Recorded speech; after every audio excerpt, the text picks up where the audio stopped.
자, 우리 박병창 부장님 얼른 모셔보죠. 어서 오십시오. 예, 안녕하십니까. 어서 오세요. 네.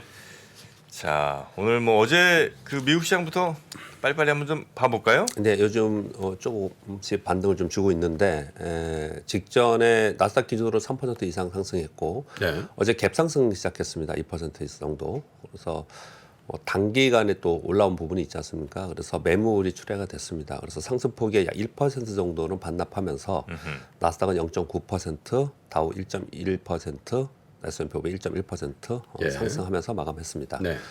유가가 지금 82달러까지 떨어졌습니다. 미국의 비축유 방출 이 내용과 함께 중국의 지금 경기 지표 발표하지 않았잖아요. 네. 경기 둔화 우려 이것과 함께 유가가 떨어졌다는 게 특징이고요. 영국의 파운드화가 안정화되면서 달러인더스가 소폭 하락했고 우리 원화도 1,425원까지 살짝 네. 내려왔습니다. 다행이네요. 그런 가운데 위안화는 내려오지 않고 있습니다. 위안화가 계속 약세가 되고 있는데 그것은 이제 중국의 정치 경제적 우려 네. 그것이 계속 반영이 되었다고 보시면 될 것 같고요. 국채 수익률은 10년, 2년 이렇게 보시면은 뭐 크게 상승을 추가적으로 한다든지 또는 급락을 한다든지 이런 현상이 나타나지 않고 있어요. 즉 추세의 상승 추세가 멈췄다. 그러니까 변동폭이 축소된 가운데 이제 실적 시즌에 의해서 실적에 따라서 움직인다. 그렇게 보시면 될 것 같고요. 미국의 지금 3분기 실적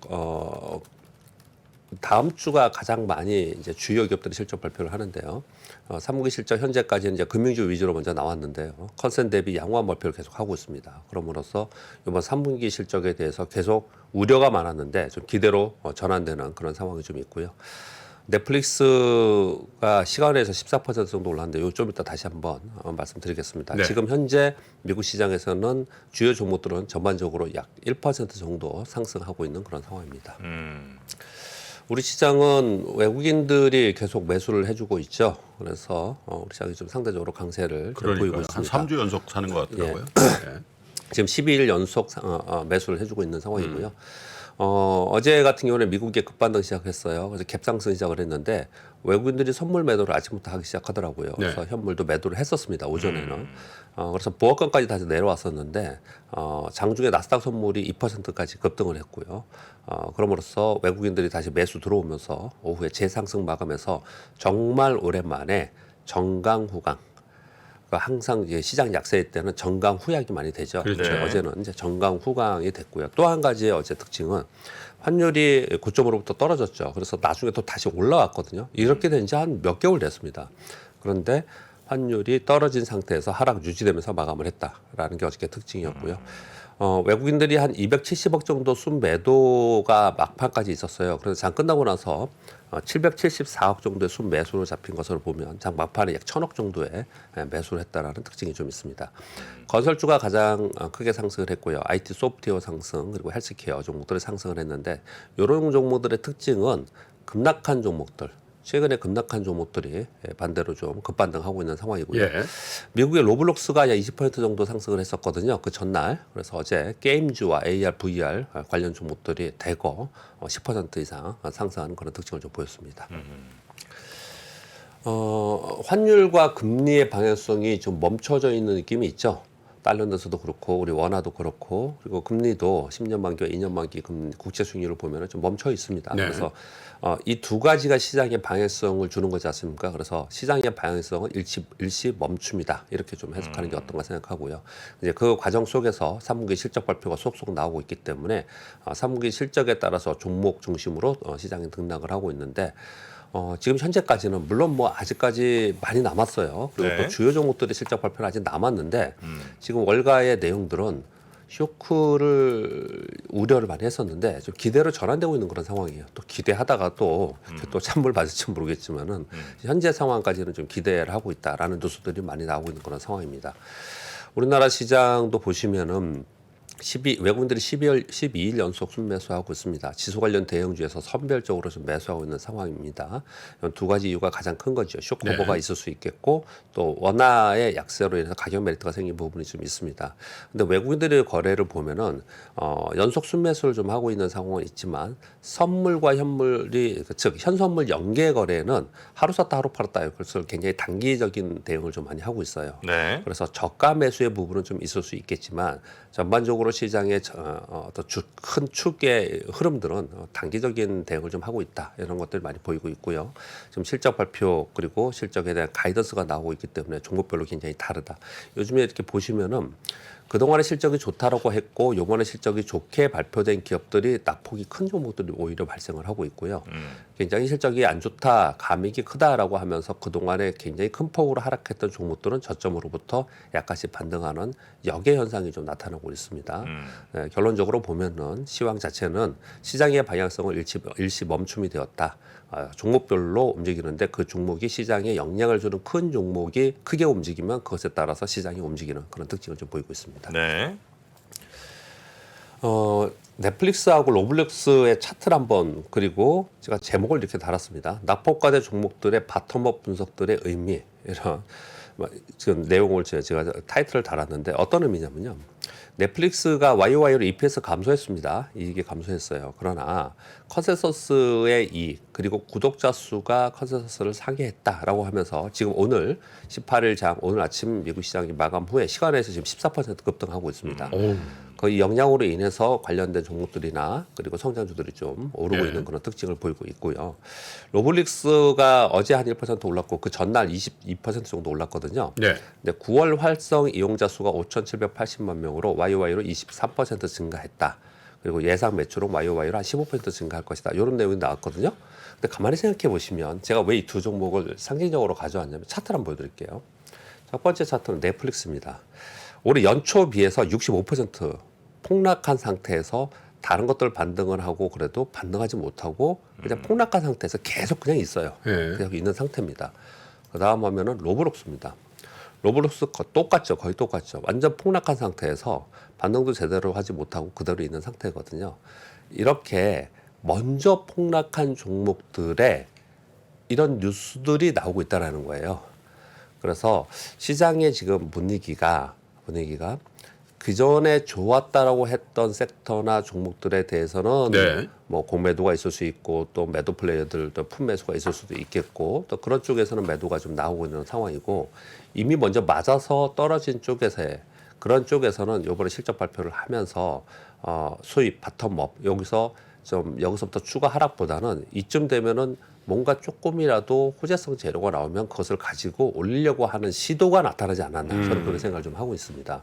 근데 이게 우리 시장도 똑같거든요. 이거 어떤 시장에서든 다 비슷한 흐름을 좀 많이 보여요. 네. 그렇게 한번 의미를 좀 둘 수 있는 부분이 한 가지가 있고요. 또 한 가지는 시장 전반적으로 이들이 중간중간에 지난 7월에 반등을 나스닥 시장이 반등을 꽤 크게 줬잖아요. 그렇죠. 다시 한번 차트 보시면 넷플릭스가 7월에 반등을 줬느냐 로블리스가 7월에 반등을 전혀 그렇지 아니네요. 않았다라는 거거든요. 이들이요. 그렇지 않았는데 이번에 이런 내용들이 나오면서 비교적 큰 폭으로 뭐 20%, 14% 이런 식으로 반등을 하는 것은 시장 자체의 변화, 수급상의 변화의 조짐이 발생하고 있다라는 정도, 이 정도를 우리가 이해를 하고 시장을 봐야 되지 않을까 이렇게 생각한다는 거예요. 한마디로 표현을 하면은 네. 넷플릭스가 앞으로 이제 좋지 않다고 해서 엄청나게 폭락을 했는데 로블록스도 폭락을 했는데 자 이제부터는 좋아질 거다. 이 기업들이 이제 좋아져 라고 보기는 어렵지 않겠냐. 이거는 시장의 변화, 수급의 변화 이런 것으로 인해서 주가의 움직임이 나타나고 주가 움직임에 따라서 여러 가지 타이틀의 이유들이 붙어 나오는 게 아닌가. 저는 그렇게 해석하는 게 맞지 않나. 그런 의미에서 요것에 대해서 설명을 좀 드리고 있는 것 같습니다. 네. 우리 시장에 있는 종목들도 그렇게 같이 한번 보시면 될 것 같습니다. 여전히 경기에 대해서 좋지 않은 뉴스들이 계속 나오고 있습니다. CS가 구조조정을 시작했다라고 블룸버그에서 뉴스가 나오고 있습니다. CS가 크레딧 스위스죠. 예, 미국의 자산운용 부분을 매각하고 실질적으로 구조조정을 시작하면서 I 부분에 축소를 하고 뭐 책임자는 사퇴 내용들이 좀 나오고 있고요. 부문별로 통폐합하면서 구조조정을 시작을 했다 이런 얘기가 있고요. 두 번째는 영국의 연기금 위기가 이제 시작이 아니냐라는 또 블룸버그발 뉴스가 좀 있었습니다. 왜 그랬냐면 국채를 담보로 레버리지 투자한 부분이 상당히 있다라는 거예요. 이거 좀 전문적으로 들어가면 좀 어렵기 때문에 심플하게 이렇게 그냥 제가 적어온 겁니다. 그래서 금리 인상과 QT로 인해서 위험에 직면하는데 이것이 향후에 우리가 지켜봐야 된다. 이거 좀 위험의 고리가 될 수 있다. 이런 뉴스들이 좀 있는 상황이고 무디스에서 CNN발 뉴스로 끈질긴 인플레 처단 방법은 경기 침체뿐이다. 결국 경기 침체가 돼야지 그 이후에 뭐 가머리를 네. 하고 그리고 소비가 줄어들 거다 이런 네. 얘기들을 지금 계속 하고 있는 상황이에요. 그래서 어제 현대차 증권에서 보고서 하나가 나왔는데 네. 그 보고서에서 이런 얘기들이 나옵니다. 네. 내용 자체가 상당히 뭐라고 표현할까요? 좀 암울합니다. 연준이 보고 싶어하는 게 뭘 것 같냐? 우리가 생각할 때 이런 거다라는 거예요. 추세 성장률이 지금 추세 성장률 1.8% 정도 보고 있는데 1.8%를 하회하는 경제 성장률. 경제가 좋아지면 안 된다라는 거예요. 연준이 보고 싶어하는 건. 그리고 노동시장의 수요와 공급의 균형. 이 얘기는 노동시장이 타이트하게 가서 지금 완전 고용에 있는 3.5%에서는 안 된다. 예. 그러니까 실업률 지표가 더 나빠져야 된다. 이 얘기를 지금 하고 있는 거고요. 그리고 우리 다 알다시피 2% 수렴하는 인플레의 추세 하락이 보여야 된다. 이렇게 얘기를 하고 있는 거거든요. 지금 세 가지를 제가 한 화면에 이렇게 넣은 이유는 이 모두 다 경기 침체를 가야 된다라고 얘기를 하고 있고 그리고 나서 임금이 줄어들거나 아니면 가머리 되고 그래야지만 인플레가 멈추고 네. 이런 현상이 벌어질 거다. 그렇죠. 그런 과정 속에서 경기 침체에 들어가기 때문에 기업들은 구조조정이 일어나고 그 사이에서 금융 시스템에서 여러 가지 문제들이 발생이 되고 있다라는 것을 토탈로 얘기를 하고 있거든요. 이 세 가지 뉴스만 보더라도. 근데 이거는 우리 기억나실지 모르겠지만 97년도에 우리나라 외환위기 맞기 전에 그리고 07년도에 글로벌 금융위기 맞기 네. 전에 이런 뉴스들이 굉장히 많았어요. 그래서 위기가 올 가능성이 굉장히 높다라는 얘기들을 굉장히 많이 하고 있는 거거든요. 그래서 그런 것들이 만약에 있다면 언제쯤 있을 거냐, 내년도에 있지 않겠냐, 경기 침체와 위기가 나타난다면 내년도에 있지 않겠냐, 그런 얘기들을 하고 있는 거거든요. 근데 여러분들 그런 얘기들을 많이 들으셨을 거예요. 그런데 그런 위기가 내년에 있는데 연준이 그러면 그런 위기를 내버려 둘 거냐? 이 사이에 지금 있는 거거든요. 그래서 그렇죠. 시장은 그 사이에 있기 때문에 변동성이 있고 그 사이에 있기 때문에 시장은 이미 반영한 부분에서 떨어진 부분은 이미 떨어졌고 여기서 멈춤이 나타나고 네. 그래서 종목별로 등락이 나타난다. 그렇게 이해를 하셔야 될 것 같습니다. 네. 네 번째 뉴스는요. 아까 권 기자님이 말씀하셨는데 저도 좀 뭐라고 설명을 해야 될까요? 정말. 이 지금 보고서들을 보면 어제 이 뉴스가 제일 많았고요. 지금 아침에 나오는 보고서들이나 돌아다니는 서로들 그 정보 공유의 그 포탈이나 아무튼 뭐 내용들을 보면은 이 내용이 제일 많은데 현대차. 예 그런데 이제 담당 애널리스트들도 다 어떻게 얘기하자면 왜 뜬금없이 지금 왜 뭐야 이렇게 이런 많이? 반응들이에요. 다 그런 반응들이에요. 오늘 저녁 5시에 설명회를 한다고 합니다. 이거에 대해서요? 이 내용을 가지고 그리고 엔진 관련 충당금 아까 뭐 권 기자님 말씀하셨으니까 그리고 리콜 대상 차량의 부품 교체 비용의 반영 그리고 환율이 올라간 것의 반영 그리고 불량 감소를 위한 품질 관리 활동 비용 예. 이런 것들로 인해서 현대차에서 1.36조, 기아는 1.53조. 기아가 이제 반영 더 많기 때문에 비율이 3분기에 반영을 한다는 거예요. 예. 그래서 어제 시간회에서 약 4에서 5% 하락했습니다. 둘 다. 예. 주식 투자를 하는 입장에서 이번 3분기에 역대급 실적이 나오고 다른 기업에 비해서 실적이 양호하다라고 하면서 계속 얘기를 했던 섹터이고 했던 기업이 이렇게 갑자기 이런 것들을 또 발표를 함으로써 주가에 영향을 크게 미치는 부분에 대해서 굉장히 난감합니다. 그리고 화도 나고. 근데 이렇게 한다라고 하니 그리고 아까 좀 얘기를 좀 길게 하셨지만은 과거에 계속 했다라는 거예요. 충당금을 계속 쌓고 이것으로 인해서 비용 반영도 계속 했다라는 거거든요. 그래서 실제로 보면은 이제 아까 우리 경 기자님도 그렇고 저도 뭐 잠깐 이렇게 전체적으로 뭉뚱그려서 말씀드렸지만 지금 자료들 보면 포털에도 보면 세부 내용들이 다 이렇게 나와 있어요. 세부 내용들이 나와 있는데 그 세부 내용들을 뭐 이해한다 하더라도 제가 내린 결론은 좀 물음표를 제가 이렇게 쳐놨잖아요. 왜 지금 이렇게 해야 되는가에 대해서 시장에서는 굉장히 의아해하고 그리고 의심의 눈치를 현재 보이고 있는 상황입니다. 현대차 시간에서 1.49 빠졌네. 1.49%. 오늘 아마도 영향이 있을 거라고 생각되기 때문에 이것은 우리가 좀 알고 네. 넘어가야 되는 부분입니다. 네, 정확하게 말씀드릴게요. 1.49%. 하락하고. 예, 그리고 지금 뭐 요건 그까지만 말씀드리겠습니다. 네. 그리고 5번째 뉴스는 LG화학이 미국의 항암 바이오 기업인 아베오의 지분 100%를 인수했다고 했는데 저는 이게 긍정적으로 보여서 뉴스를 가져왔습니다. LG화학의 기업 또는 뭐 항암 바이오의 아베오라는 기업이 뭐 좋은 기업이다 이런 걸 잘 떠나서요. LG화학의 항암 파이프라인을 가지고 있고 여러 가지의 제약 바이오의 그 신규 사업들을 계속 하는 그런 기업인데 지금 굉장히 주가가 떨어진 상태에서 나름 이게 지금 매출이 한 1,500억 정도 이렇게 나는 회사이거든요. 아베오가? 그런 회사를 그리고 FDA 승인 신약을 보유한 그런 회사를 낮은 가격에 이런 것들을 딱 M&A한 성사시키는 이런 부분들은 상당히 우리 기업에 상당히 좋은 부분이 있을 수 있다 이런 생각이 좀 들었고요. 그 로봇 업계가 뭐 계속 성장한다는 뉴스들은 계속 있었는데 물류 로봇으로 인해서 신사업이 확장되고 있다. 오픈마켓과 택배사 물류창고 로봇의 성장이 가속화되고 있다. 이런 뉴스들이 계속 있었죠. 네. LG전자와 KT를 비롯한 주요 기업들의 로봇 신성장 동력으로 채택하고 있다는 뉴스들이 계속 있었고 삼성도 그렇고요. 로봇 산업은 단순히 로봇을 만들고 파는 것이 아닌 창고 관리 시스템, 자동화 설비 제어 시스템과 연동한 토탈 관리 시스템을 같이 봐야 된다. 그래서 이 토탈 관리 시스템을 하는 기업들이 또 있어요. 그래서 거기에 더불어서 참고적으로 더 말씀을 좀 드리도록 하겠습니다. 마지막으로는 무역협회에서 나온 뉴스의 자료를 그대로 가져왔는데요. 네. 미국이 중국산 태양광 제품 제재를 했지 않습니까?